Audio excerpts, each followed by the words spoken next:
July నెల 26వ తేదీ మా సిరిజువల్ కుటుంబ సభ్యులైన కృష్ణవేణి శ్రీనివాస్ దంపతులకు పెళ్లి రోజు శుభాకాంక్షలు. ప్రకృతిని సైతం పులకరింపచేసే ప్రశస్తమైన ఆ పాట విని పరవశించమన్నాడా పరమాత్ముడు. తృష్ణ మరింత తీరాలంటే ఆ నోట గీతా శ్లోకాలను విని తరించమన్నాడా సర్వేశ్వరుడు.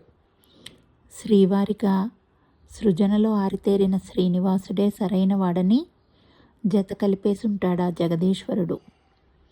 ఇసుమంతైన అభిప్రాయ భేదాలు లేక అందంగా అల్లుకుపోమని ఆశీర్వదించేశాడా అమరేశ్వరుడు.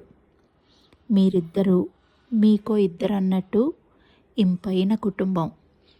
పండగలప్పుడు మాత్రమే కలిగేది మీ పాట వినే అదృష్టం. నా పాటని పిల్లలందరి నోటా పలికిస్తానంటూ పూనుకున్నారో శుభదినం. చిన్నారులు శ్లోకాలు చెప్తుంటే గాల్లో తేలిపోయాం. స్వర ఆలాపన విని మైమరిచిపోయాం. ఇక గీతా శ్లోకాలకి మా జన్మలే ధన్యం. అందరూ మీ పిల్లలే అన్నట్టు మీరిచ్చే తర్ఫీదు అమోఘం.